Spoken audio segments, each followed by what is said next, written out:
Hi guys, we're here for our Bible in a Year challenge for November 20th. That reading today is going to come from Ezekiel 46 through 48, Psalms 132, and Luke 14. Ezekiel 46, chapter 46. This is what the Sovereign Lord says. The east gateway of the inner wall will be closed during the 6 work days each week, but it will be open on Sabbath days and the days of the new moon celebrations. The prince will enter the foyer of the gateway from the outside. Then he will stand by the gatepost while the priests offer his burnt offerings and peace offerings. He will worship inside the gateway passage and then go back out the way he came. The gateway will not be closed until evening. The common people will worship the Lord in front of this gateway on Sabbath days and the days of new moon celebrations. Each Sabbath day, the prince will present to the Lord a burnt offering of 6 lambs and 1 ram, all with no physical defects. He will present a grain offering of a half bushel of flour to go with the ram and whatever amount of flour he chooses to go with each lamb. He is to offer 1 gallon of olive oil for each half bushel of flour. At the new moon celebrations, he will bring 1 young bull, 6 lambs, and 1 ram, all with no physical defects. With the young bull, he must bring a half bushel of flour for a grain offering. With the ram, he must bring another half bushel of flour. And with each lamb, he is to bring whatever amount of flour that he decides to give. With each half bushel of flour, he must offer 1 gallon of olive oil. The prince must enter the gateway through the foyer, and he must leave the same way he came. But when the people come in through the north gateway to worship the Lord during the religious festivals, they must leave by the south gateway. And those who entered through the south gateway must leave by the north gateway. They must never leave by the same gateway they came in. They must always use the opposite gateway. The prince will enter and leave with the people on these occasions. So at the special feasts and sacred festivals, the grain offering will be a half bushel of flour with each young bull, another half bushel of flour with each ram, and as much flour as the prince chooses to give with each lamb. 1 gallon of oil is to be given with each half bushel of flour. Whenever the prince offers a voluntary burnt offering or peace offering to the Lord, the east gateway to the inner courtyard will be open for him to enter, and he will offer his sacrifices just as he does on Sabbath days. Then he will turn and leave the way he entered, and the gateway will be shut behind him. Each morning, a year-old lamb with no physical defects must be sacrificed as a burnt offering to the Lord. With the lamb, a grain offering must also be given to the Lord, about 2½ quarts of flour with 1/3 of a gallon of olive oil to moisten the flour. This will be a permanent law for you. The lamb, the grain offering, and the olive oil must be given as a daily sacrifice every morning without fail. This is what the Sovereign Lord says. If the prince gives a gift of land to one of his sons, it will belong to him and his descendants forever. But if he gives a gift of land to one of his servants, the servant may keep it only until the year of Jubilee, which comes every 50th year. At that time, the servant will be set free and the land will return to the prince. Only the gifts given to the prince's sons will be permanent. And the prince may never take anyone's property by force. If he gives property to his sons, it must be from his own land, for I do not want any of my people unjustly evicted from their property.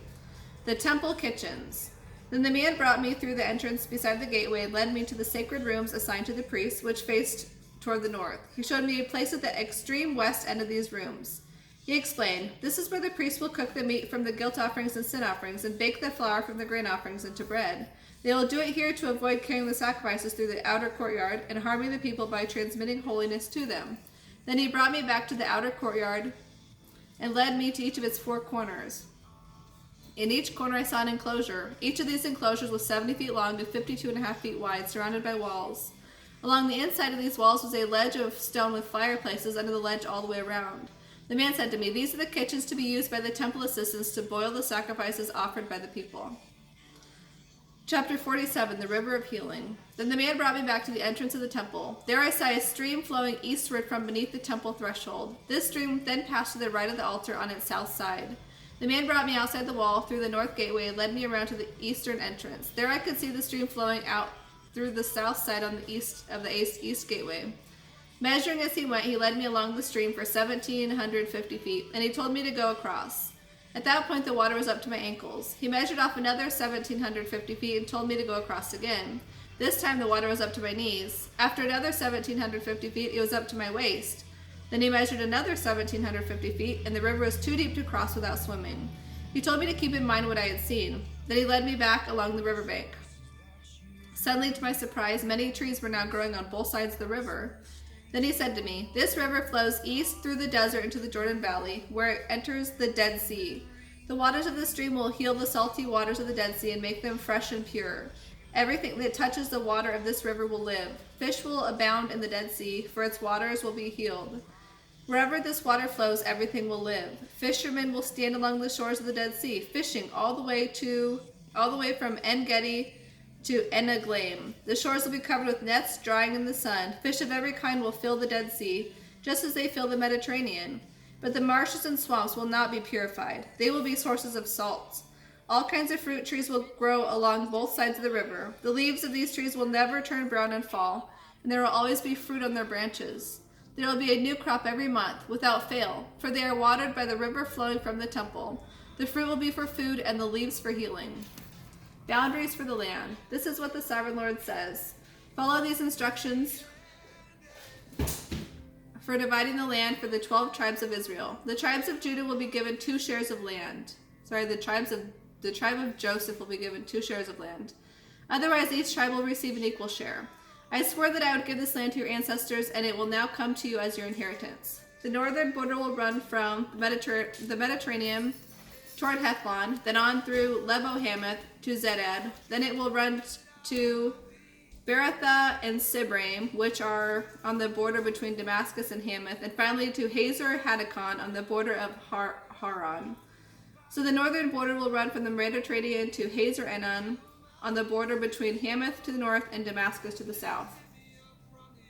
The eastern border starts at a point between Haran and Damascus and runs southward along the Jordan River between Israel and Gilead past the Dead Sea and as far south as Tamar. This will be the eastern border. The southern border will go west from Tamar to the waters of Meribah at Kadesh and then follow the course of the brook of Egypt to the Mediterranean. This will be the southern border. On the west side, the Mediterranean itself will be your border from the southern border to the point where the northern border begins, opposite Lebo Hamath. Divide the land within these boundaries among the tribes of Israel. Distribute the land as an inheritance for yourselves and for the foreigners who have joined you and are raising their families among you. They will be just like native-born Israelites to you, and they will receive an inheritance among the tribes. All these immigrants are to be given land within the territory of the tribe with whom they now live. I, the Sovereign Lord, have spoken. Chapter 28. Division of the land. Here is the list of the tribes of Israel and the territory each is to receive. The territory of Dan is in the extreme north. Its boundary line follows the Hethlon road to Lebo Hamath and then runs on to Hazar Enon on the border of Damascus with Hamath to the north. Dan's territory extends all the way across the land of Israel from east to west. Asher's territory lies south of Dan's and also extends from east to west. Naphtali's land lies south of Asher's, also extending from east to west.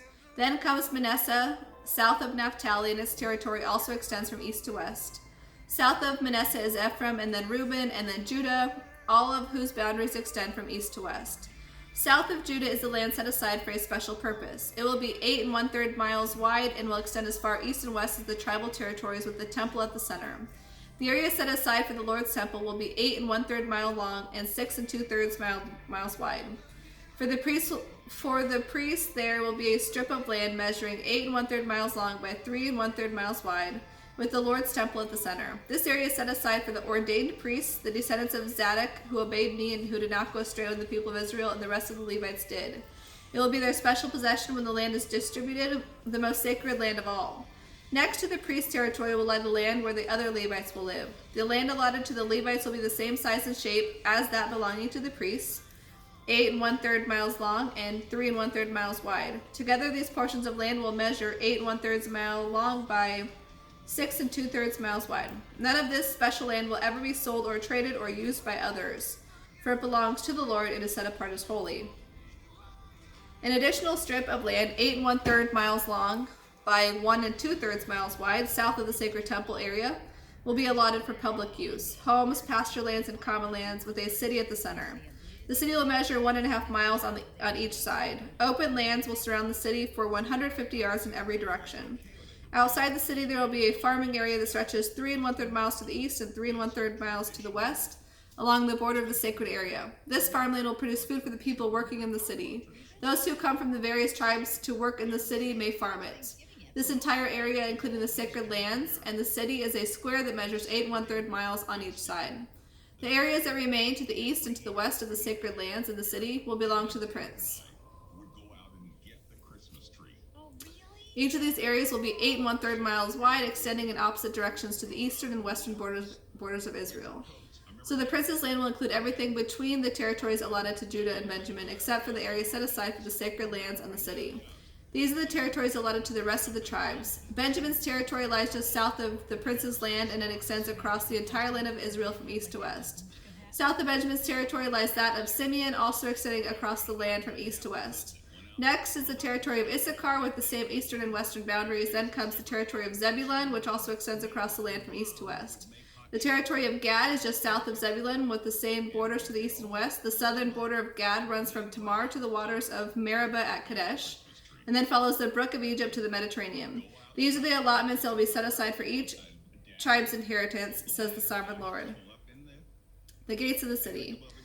These will be the exits to the city. On the north wall, which is 1.5 miles wide, there will be 3 gates, each one named after a tribe of Israel. The first will be named Reuben, the second for Judah, and the third for Levi. On the east wall, also 1.5 miles long, the gates will be named for Joseph, Benjamin, and Dan. The south wall, also 1.5 miles long, will have gates named for Simeon, Issachar, and Zebulun. And on the west wall, also 1.5 miles long, the gates will be named for Gad, Asher, and Naphtali. The distance around the entire city will be 6 miles, and from that day the name of the city will be "The Lord is There." That is all for the book of Ezekiel. Okay, Psalm 132.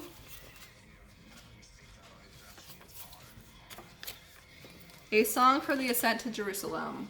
Lord, remember David and all that he suffered. He took an oath before the Lord. He vowed to the Mighty One of Israel, I will not go home. I will not let myself rest. I will not let my eyes sleep, nor close my eyelids in slumber, until I find a place to build a house for the Lord, a sanctuary for the Mighty One of Israel. We heard that the ark was in Ephrathah, then we found it in the distant countryside of Jar. Let us go to the dwelling place of the Lord. Let us bow low before him. Arise, O Lord, and enter your sanctuary, along with the ark, the symbol of your power. Your priests will be agents of salvation. May your loyal servants sing for joy. For the sake of your servant David, do not reject the king you chose for your people. The Lord swore to David, a promise he will never take back. I will place one of your descendants on your throne. If your descendants obey the terms of my covenant and follow the decrees that I teach them, then your royal line will never end. For the Lord has chosen Jerusalem. He has desired it as his home. This is my home where I will live forever, he said. I will live here for this place. This is the place I desired. I will make this city prosperous and satisfy its poor with food. I will make its priests the agents of salvation. Its godly people will sing for joy. Here I will increase the power of David, my anointed one, with a light for my people. I will clothe his enemies with shame, but he will be a glorious king. And Luke 14.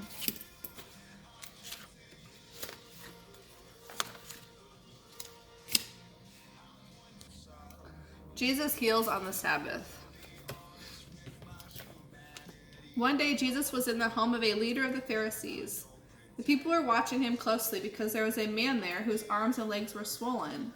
Jesus asked the Pharisees and experts in religious law, well, is it permitted in the law to heal people on the Sabbath day or not? When they refused to answer, Jesus touched the sick man and healed him and sent him away. Then he turned to them and asked, which of you doesn't work on the Sabbath? If your son or your cow falls into a pit, don't you proceed at once to get him out? Again, they had no answer. Jesus teaches about humility. When Jesus noticed that all who had come to dinner were trying to sit near the head of the table, he gave them this advice. If you are invited to a wedding feast, don't always head for the best seat. What if someone more respected than you has also been invited? The host will say, let this person sit here instead. Then you'll be embarrassed and will have to take whatever seat is left at the foot of the table. Do this instead. Sit at the foot of the table. Then when your host sees you, he will come and say, Fred, we have a better place than this for you. Then you'll be honored in front of all the other guests. For the proud will be humbled, but the humble will be honored. Then he turned to his host. When you put on a luncheon or a dinner, he said, don't invite your friends, brothers, relatives, and rich neighbors, for they will repay you by inviting you back. Instead, invite the poor, the crippled, the lame, and the blind. Then at the resurrection of the godly, God will reward you for inviting those who could not repay you. Story of the Great Feast. Hearing this, a man sitting at the table with Jesus exclaimed, what a privilege it would be to have a share in the kingdom of God. Jesus replied with this illustration. A man prepared a great feast and sent out many invitations.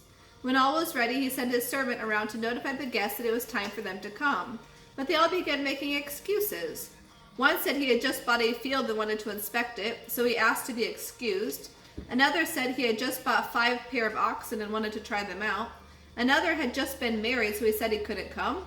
The servant returned and told his master what they had said. His master was angry and said, "Go quickly into the streets and alleys of the city and invite the poor, the crippled, the lame, and the blind."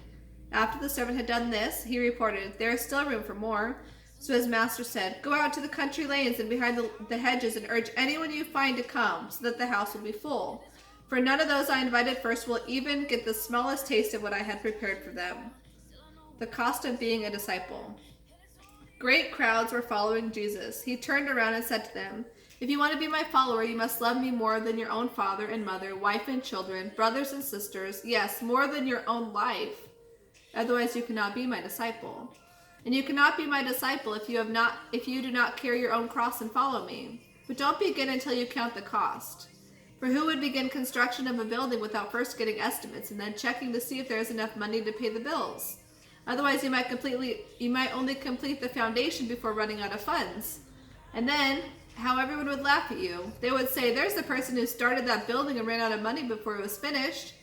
Or what king would ever dream of going to war without first sitting down with his counselors and discussing whether his army of 10,000 is strong enough to defeat the 20,000 soldiers who are marching against him? If he is not able, then while the enemy is still far away, he will send a delegation to discuss terms of peace. So no one can become my disciple without giving up everything for me. Salt is good for seasoning, but if it loses its flavor, how do you make it salty again? Flavorless salt is good neither for the soil nor for fertilizer. It is thrown away. Anyone who is willing to hear should listen and understand." That is all for today's reading. We'll see you tomorrow.